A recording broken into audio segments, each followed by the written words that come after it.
Y en estos momentos vamos a iniciar nuestra sección En Contexto para hablar de lo que está ocurriendo en Ecuador. Por ello me acompaña en el estudio mi compañero Patricio Peralta. Patricio, buenas noches. ¿Qué tal, Valentina? Primer día compartiendo estudio. Así es, qué gusto. Bueno, pues vamos a iniciar con que ha pasado una semana desde que estalló una ola de violencia sin precedentes en Ecuador y el gobierno está tomando medidas, pero ¿son suficientes?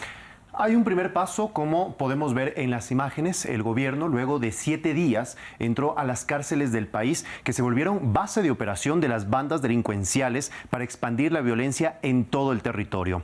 Varios analistas concuerdan que, además de empezar con los operativos para lograr un real control de las prisiones, debe haber un saneamiento del Estado por la infiltración del narcotráfico en toda su estructura. Si bien es un problema que enfrentan todos los países, en Ecuador, la penetración de las mafias en las instituciones del Estado se vuelve cada vez más evidente. Para tener una idea de lo profundo que llegó el crimen organizado, empezaremos con las fuerzas del orden y nos remontamos al 2018, al operativo Camaleón, con el allanamiento de varios cuarteles militares y de la propia comandancia del ejército ecuatoriano. Este caso develó una red de militares en servicio activo y pasivo que abastecían de armas largas y cortas, municiones, explosivos a grupos irregulares de la frontera norte entre Ecuador y Colombia para su posterior comercialización. Para 2022 hubo otro escándalo en el ejército. 12 fusiles AK-47 desaparecieron de la bodega de la Armada Nacional. Y este 2023 la Fiscalía procesó a casi 20 militares por sabotaje en la explosión de un radar colocado en 2021 que solo funcionó apenas 15 días y tenía como objetivo controlar aeronaves con cargamentos irregulares y que hasta ahora lamentablemente no ha sido reemplazado. Mientras que en la Policía Nacional hubo un término que definió lo que sucedía en su interior: narcogenerales. Así lo denominó el embajador de Estados Unidos en Ecuador, Michael Fitzpatrick, en una entrevista al medio digital Primicias, y con ello se abrieron investigaciones a toda la cúpula policial. Escuchemos. Estamos muy preocupados por la penetración del narcotráfico en Ecuador y en las fuerzas del orden. Esta semana está el caso de los narcogenerales y ya hemos retirado varias visas. No puedo mencionar nombres. Patricio, además de las fuerzas del orden, ¿hasta dónde llegó el crimen organizado?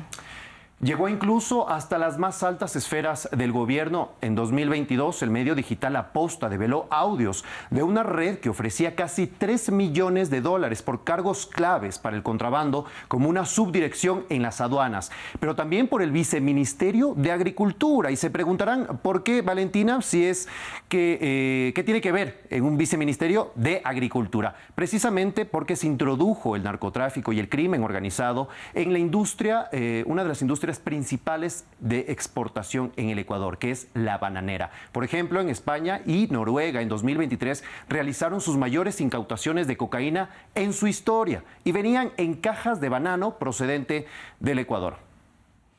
Bueno, el caso Metástasis que ahora investigan las autoridades sería justamente una radiografía pues, de esta infiltración que incluye además al sistema judicial. Así es, por este caso se realizaron decenas de detenciones y allanamientos por las vinculaciones de funcionarios del sistema judicial, carcelario y policial con el narcotráfico. Uno de los procesados es Pablo Ramírez. ¿Quién fue Pablo Ramírez? Él fue director del sistema penitenciario en el 2021. Bajo el gobierno de Guillermo Lasso, y también fue luego director del área de antinarcóticos. Dos puestos claves para entender estas dinámicas y sus vinculaciones con el narcotráfico son el antinarcóticos, para luchar precisamente contra eso, y las cárceles, que fue la base de operación de todas las organizaciones delincuenciales que ahora son calificadas como terroristas, de acuerdo al decreto 111 emitido por el presidente Daniel Noboa, en el que decretó ya el conflicto armado interno contra estas bandas precisamente. Pero también se suma Wilman Terán. Él es un ex juez de la Corte Nacional de Justicia del Ecuador, que fue hasta hace pocos días presidente del Consejo de la Judicatura. Esta es la entidad que rige el sistema judicial en el país. Como podemos ver, el narcotráfico, el crimen organizado, se ha infiltrado en todas las instituciones. De ahí que muchos analistas dicen que si bien está el implementar acciones ofensivas con la policía, con los militares, ingresar a las cárceles y poder tener este control, el otro paso debe ser el saneamiento de todo un estado que está completamente contaminado.